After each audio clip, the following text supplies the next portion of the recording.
आयदेच्या कार्यक्रमाला उपस्थित आपण सगळे टाटा हॉस्पिटलचे कर्मचारी, त्यांचे आप्तेष्ट, मंचकावर उपस्थित ज्येष्ठ नेते आदरणीय बापूसाहेब भुजबळ, गौरवजी, आपल्या सगळ्यांना मी सगळ्यांच्या वतीने गौरवजींना पहिल्यांदा शुभेच्छा देतो. आणि खरोखर मला टाटामध्ये मला घेऊन येणारे आणि तुमच्या या असोसिएशन मध्ये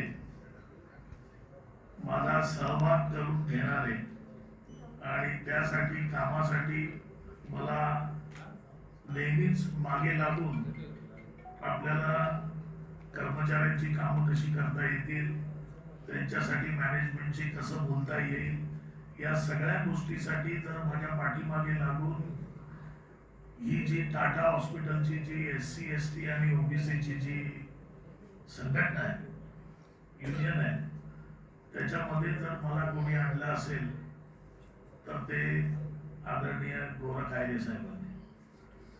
आणि ज्यावेळी कुठच्या युनिटमध्ये किंवा कुठच्या कंपनीमध्ये आपल्याला तिकडचे लोक बोलवतात तर पहिल्यांदा एक प्रश्नचिन्ह असतं डोळ्यासमोर की बाबा बोलवणारी व्यक्ती कशी आहे, बोलवणारे कर्मचारी कसे आहेत, त्यांचे सहकारी कसे आहेत, त्याच्यातून काय वेगळ्या गोष्टी होणार आहेत का किंवा त्याच्यातून काही वेगळ्या गोष्टी घडतील का, याचा विचार करावा लागतो. आणि जसे भुजबळ साहेब म्हणाले, मी खरं सांगतो की ज्यावेळी गोरा कायदे साहेब मला भेटले आणि पहिल्या दिवशी त्यांनी ज्या गोष्टी सांगितल्या त्या माणसाकडे बघूनच वाटतं की हा माणूस सरळ, साधा आणि निर्मळ आहे, आपल्याला काही त्याच्यामध्ये प्रॉब्लेम होणार नाही. आणि खरोखर आयरे साहेबांनी ज्या पद्धतीने तुमच्या सगळ्यांना सांभाळून SC ST union, OBC union इकडे जी सांभाळली, त्याचं क्रेडिट आयरे साहेबांना जेवढं देऊ आपण तेवढं कमीच आहे. तुमची संघटना त्यांनी चांगल्या पद्धतीने बांधली. मी भुजबळ साहेब म्हणाले त्याच मताचा मी आहे.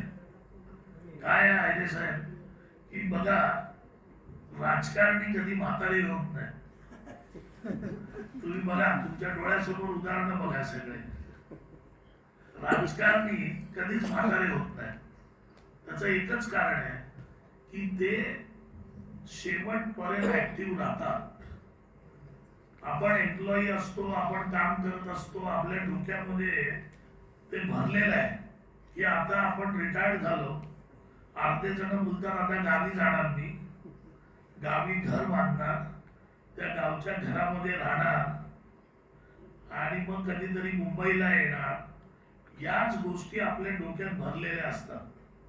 तर मला वाटतं आपण त्याच्यातून बाहेर आलं पाहिजे.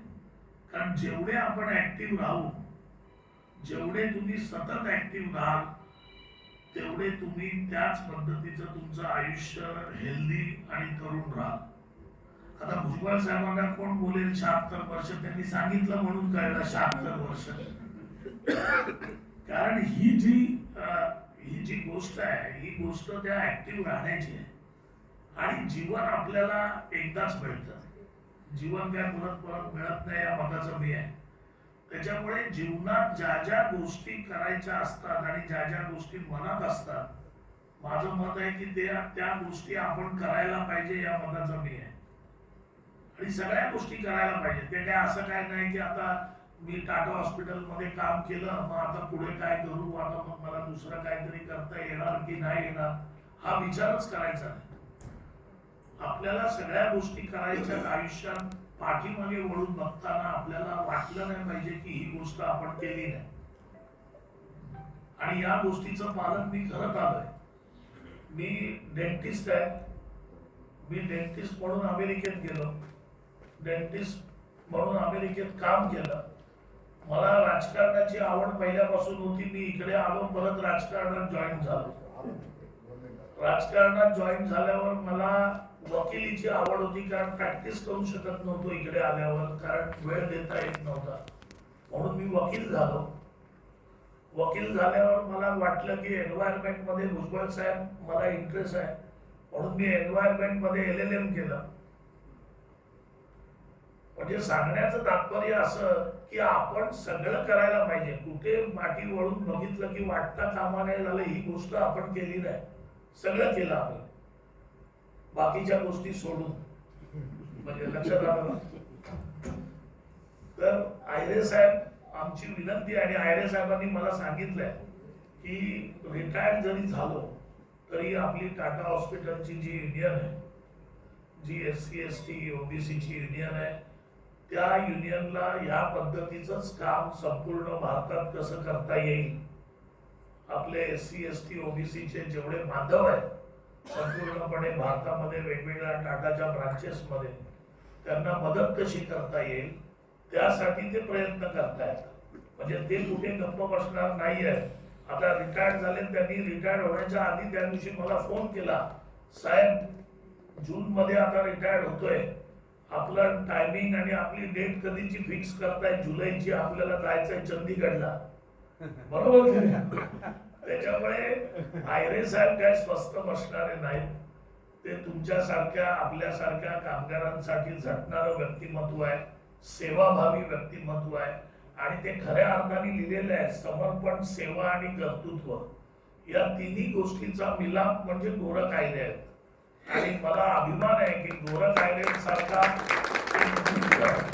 मला या युनियनच्या माध्यमातून, या टाटा हॉस्पिटलच्या माध्यमातून लाभला, याचा मला अभिमान आहे.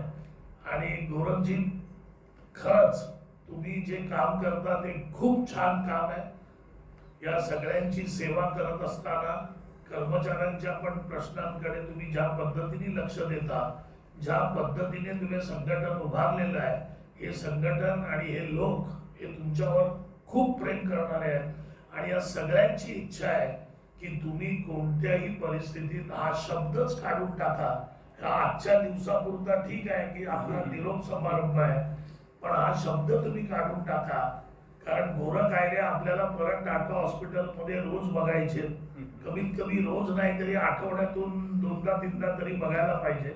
पण त्याच्या आधी वहिनींना तुम्ही वेळ दिला पाहिजे, 2-3 महिने जरा आराम करा, घरच्यांना वेळ द्या. कारण घरच्यांना तेवढा वेळ ते देऊ शकलेले नाहीत सेवा करत असताना टाटा हॉस्पिटलमध्ये. कारण टाटा हॉस्पिटलचं मी काम म्हणत नाही, टाटा हॉस्पिटलमध्ये जे काम करतात ती सेवा तुम्ही लोक करत असता. आणि तुमच्यासारख्यांची सेवा जी तुम्ही करता ती मला वाटत नाही की भारतात कुठच्या हॉस्पिटलमध्ये होते, आणि त्या पद्धतीने तेवढं काम चांगलं केलं जातं. त्याच्यामुळे आयरे साहेब, पुढची जी कामं आहेत ती आपण करू, सगळीकडे जाऊ, पण पहिल्यांदा फॅमिली बरोबर एक तुम्ही वेळ द्या, त्यांना थोडा रिलॅक्स करा, आणि ते केल्यानंतर मग आपण पुढचं जे आपलं संघटनेचं काम आहे ते आपण पुढे घेऊन जाऊ. टाटा मधलं पण काम आपण करू, बाहेरची जी कामं आहेत ती सगळी करू, पण तुम्ही पहिल्यांदा घरच्यांना, फॅमिलीला थोडा वेळ दिला पाहिजे. कारण या संपूर्ण प्रवासात तुमच्याकडून जेवढा वेळ मिळायला पाहिजे होता तेवढा वेळ आपल्याला देता येत नाही घरच्यांसाठी, तर तो वेळ आपण दिला पाहिजे, तो तुम्ही द्याल. आणि खरंच म्हणजे माणूस किती वर्ष जगला त्याच्यापेक्षा तो कसा जगला याला महत्व आहे. जगतात सगळे, पण तो कसा जगला याला महत्व आहे. आणि असे खूप कमी लोक असतात की जे लोक या आयुष्यातून गेल्या